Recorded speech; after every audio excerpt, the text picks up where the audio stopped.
నమస్తే తెలుగు ప్రజల గుండె చప్పుడు మన తెలుగు టీవీ స్పీడ్ న్యూస్ కి స్వాగతం. తెలుగుదేశం పార్టీ అధికారంలోకి రాగానే కడప ఉక్కును సాధించుకుంటామని జమ్మలమడుగు నియోజకవర్గం టీడీపీ ఇన్ఛార్జి భూపేష్ రెడ్డి స్పష్టం చేశారు. వైఎస్ఆర్ జిల్లా జమ్మలమడుగులో కడప ఉక్కు సాధన కోసం పాదయాత్రను చేపట్టారు. శ్రీ నారాపుర ఆలయంలో ప్రత్యేక పూజలు నిర్వహించారు.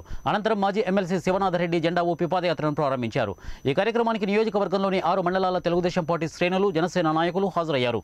అంబా భవానీ దేవాలయం మీదుగా కూరగాయల మార్కెట్, గాంధీ కూడలి మీదుగా కన్నెలూరు, పెద్దదన్లూరు వరకు పాదయాత్ర కొనసాగనుంది. ఈ సందర్భంగా కన్నెలూరు శివాలయం వద్ద ఆయన మీడియాతో మాట్లాడారు. ఉక్కు కర్మాగారం కోసం 2 సార్లు శంకుస్థాపన చేసిన సీఎం జగన్ పనులు చేపట్టకుండానే యువతను మోసం చేశారని అన్నారు.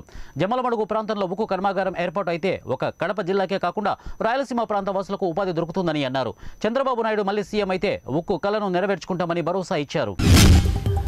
నెల్లూరు జిల్లా ఆత్మకూరు పట్టణంలోని శ్రీరామ క్షేత్రంలో ప్రత్యేక పూజలు చేపట్టిన పిడుగు వంశస్థులు. నెల్లూరు జిల్లా ఆత్మకూరు పట్టణంలో వెలసి ఉన్న సీతా సమేత కోదండ రామస్వామి ఆంజనేయ స్వామి శ్రీరామ క్షేత్రం ఆలయ ధర్మకర్త పిడుగు నారాయణ నేతృత్వంలో పిడుగు వంశస్థులు శ్రీరామ క్షేత్రంలో ప్రత్యేక పూజా కార్యక్రమాలను నిర్వహించారు. ఈ సందర్భంగా ఆలయ ధర్మకర్త పిడుగు నారాయణ మాట్లాడుతూ, పిడుగు వంశస్థులు శ్రీరామ క్షేత్రం నిర్మించి 100 సంవత్సరాలైందని, 3 సంవత్సరాల క్రితం ₹1 కోటి శ్రీ ఆలయ పునరుద్ధరణ కార్యక్రమాన్ని చేపట్టి రామక్షేత్రాన్ని నిర్మించామని, అందులో భాగంగా 3వ వార్షికోత్సవ సందర్భంగా కడప, నెల్లూరు స్థానిక పూజారులచే ప్రత్యేక పూజలను చేపట్టినట్లు తెలియజేశారు. కడప రైల్వే స్టేషన్లో పోలీసులు చేపట్టిన తనిఖీల్లో భారీగా బంగారం స్వాధీనం చేసుకున్నారు.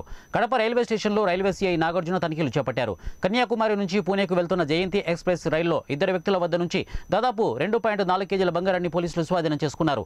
ఈ బంగారానికి సంబంధించిన ఎటువంటి రికార్డులు లేకపోవడంతో బంగారాన్ని సీజ్ చేస్తున్నామని సీఐ నాగార్జున తెలిపారు.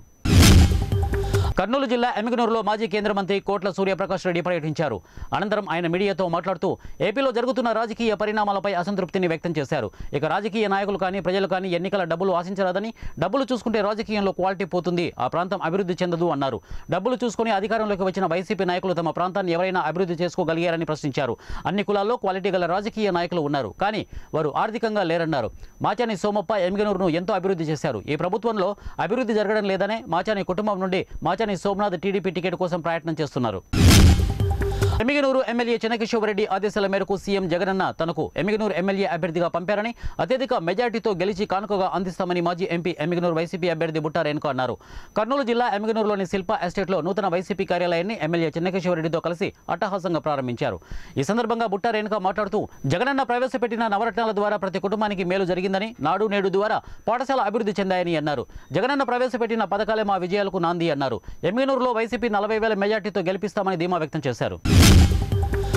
భీమవరం ఇలవేలుపు శ్రీ మావుల్లమ్మ అమ్మవారి ప్రసాదాన్ని స్వీకరించడానికి సుమారు 60,000 మంది భక్తజనం భీమవరం పరిసర ప్రాంతాల నుండి ఆంధ్ర, తెలంగాణ రాష్ట్రాల ప్రజలు తండోపతండాలుగా అమ్మవారి ప్రసాదాన్ని స్వీకరించారు. 28 రోజుల పాటు పూజలు అందుకున్న శ్రీ మావుల్లమ్మ అమ్మవారి 60వ మహోత్సవాలు శుక్రవారంతో ముగిశాయి. భీమవరం మండల శాఖ ఆధ్వర్యంలో శుక్రవారం ఆర్యవైశ్య వర్తక సంఘం భవనం నందు హెచ్ఐవి బాధిత కుటుంబాల పిల్లలకు పౌష్టిక ఆహారం పంపిణీ చేశారు.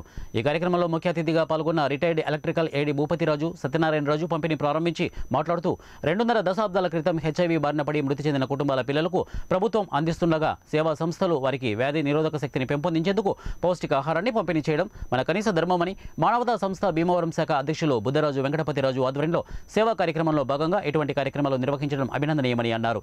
సంస్థ డైరెక్టర్లు ఇందుకూరి ప్రసాదరాజు ఇక వబిలిశెట్టి వెంకటేశ్వరరావులు మాట్లాడుతూ, సంస్థ ద్వారా చేసే సేవా కార్యక్రమాలకు మా వంతు సహాయ సహకారాలు అందిస్తామని అన్నారు. అనంతరం 30 మంది హెచ్ఐవి బాధిత కుటుంబాల పిల్లలకు పౌష్టికాహారం, ఖర్జూరము, బాదము, వేరుశనగ అచ్చులు, ఇక నువ్వు పప్పు, ఉండలు, హార్లిక్స్ పౌడరు, ఇక ప్యాకెట్లు, ఎనర్జీ డ్రింకులు అందజేశామని సంస్థ ఎగ్జిక్యూటివ్ మెంబర్ అల్లు శ్రీనివాస్ తెలిపారు. ఈ కార్యక్రమంలో సంస్థ అధ్యక్ష కార్యదర్శులు బుద్ధరాజు, వెంకటపతిరాజు తదితరులు పాల్గొన్నారు.